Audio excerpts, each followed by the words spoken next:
the sword of Mercury.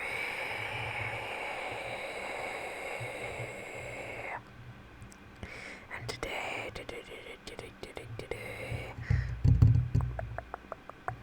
we're going to be talking about why the sky is blue.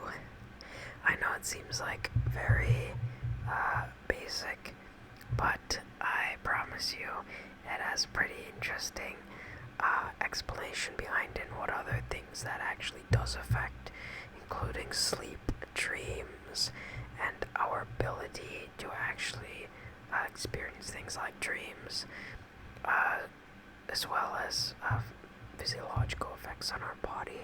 So I'll be getting into all of that today, so relax, get snuggly, and here we go. So, typically the reason why the sky is blue is because of this phenomenon known as blue shift in physics.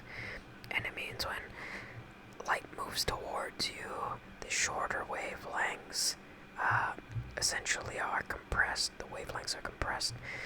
So, as the rays of the sun come towards Earth, they actually scatter throughout the atmosphere, and essentially that causes this kind of dispersing effect over the atmosphere, which is why it is tinged blue.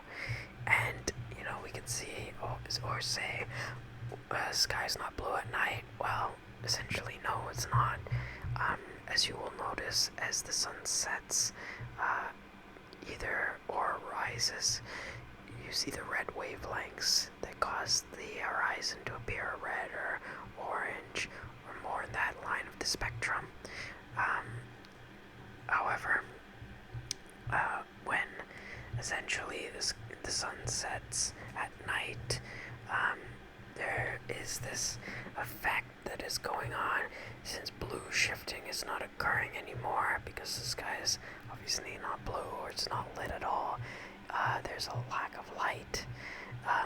There's a lack of energy being pushed against you during the day when blue shift is going on and the sky is blue.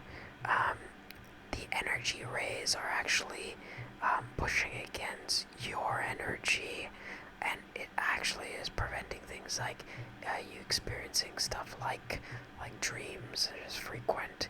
Like, you can think of it, how much do you daydream compared to how much you actually dream, right? Like, obviously you experience dreams a lot more at night. This is kind of why. It's because that energy that is associated with that end of the spectrum with dreams is being impeded during the day, because this blue shift effect is pushing against your energy. It's pushing against your energy that you emit. So, when we dream at night, we're actually entering a state of hyperspace in which we're actually going through other dimensions and whatnot. But the reason why that takes effect is because that energy that is pushing against us during the day, that blue shift, is not present. So there's no energy pushing against your energy. So when you sleep, it's boom, off to your dreams. And I'm not saying that you can't dream during the day, but I'm saying that it's more frequent to happen at night because the energy is not pushing against you. So that's typically why we sleep at night and we're awake during the day. This blue light also keeps us awake.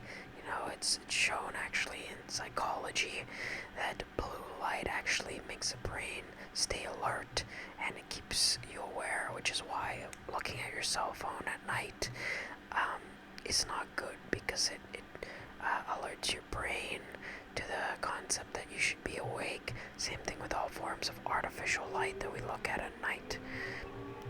In essence, though, at night blue shift is not happening.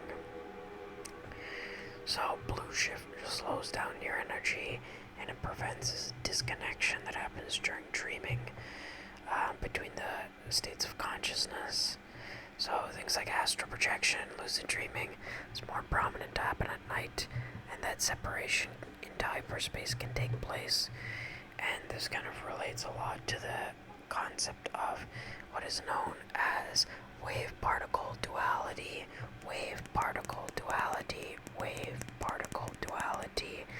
And essentially, what that is is light or photons being able to take on multiple states at the same time, such as like the observer phenomenon, like a particle knows whether you're looking at it or whether you're not looking at it. Why this can happen is because light, someone's looking at something, the light obviously that is being emitted onto what the observer is staring at changes slightly, and that converts the wave to a particle. This is known as wave function collapse, and you can search this up, or also known as wave-particle duality. So light assists materialization. Wave will transform into a particle. At night, night is equal to no light. So night assists dematerialization, and night assists the particle transforming back into a wave, which is why things like lucid dreaming or astral projection occur, because we're going back into that wave state in physics rather than the particle state, which is occurring during the day. So, same reason why sunlight helps express helps the expression of so many different genes in the body. Search it up. Sunlight actually helps the expression of over hundreds of genes in the body, and the reason why this is because that sunlight is changing this wave-particle duality in the expression of your physiology or of your biology. So this is essentially what's going on, is the observer effect, changing things in the blood, such as chemicals. Then those chemicals affect the genome expression, and that affects the whole environment of the body, the whole physiology. So that is the basic concept of why the sky is blue. It's because of blue shift and because of the blue wavelength being dispersed through the atmosphere.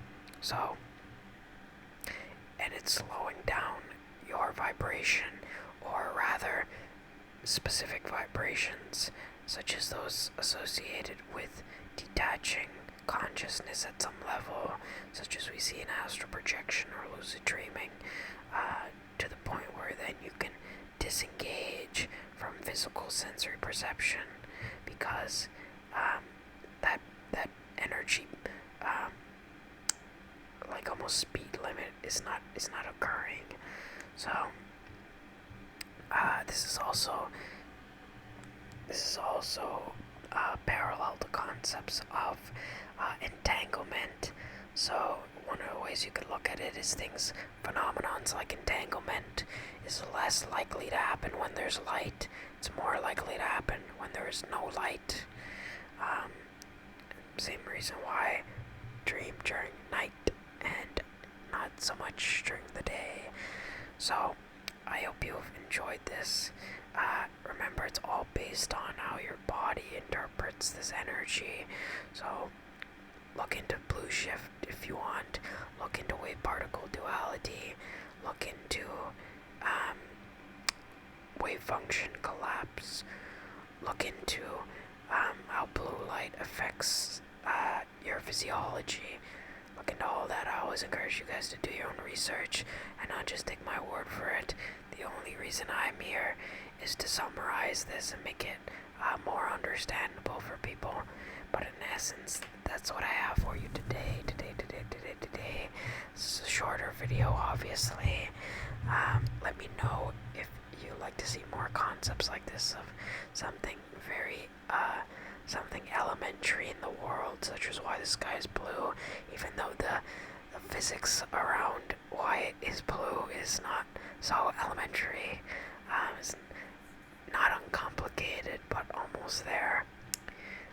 So as always, guys, I encourage you to like and subscribe to help support the channel. Comment below. Let me know what you like to see in the future. Let me know what you liked about this video. Share this with friends and family to help expand the community. We're trying to, get up there in terms of the algorithm. So, yeah, any support is very much appreciated.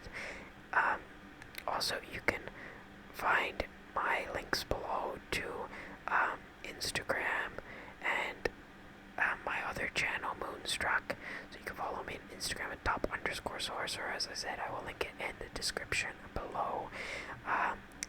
So my other channel, Moonstruck, is longer format where I do this in a professional studio, and you can tune into my show every Thursday at 1 p.m. Eastern Standard Time.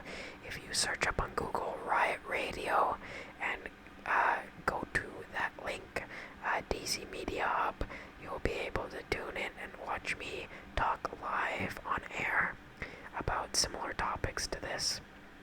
So I encourage you to do that. If you're interested in things like physics, spirituality, philosophy, self-development, and personal expression. So,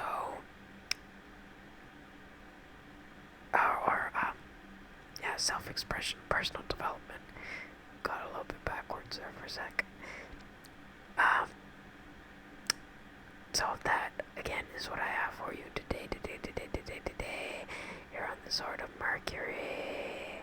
So, once again, I encourage you guys to like and subscribe to help support the channel, help support the Prince of Mercury, help support the Sword of Mercury. Again, let me know in the comments what you guys would like to see in the future. I always enjoy reading your guys' comments, and I'm very grateful for all of your support. So, like and subscribe. Thanks for watching, and I will see you guys in the next video.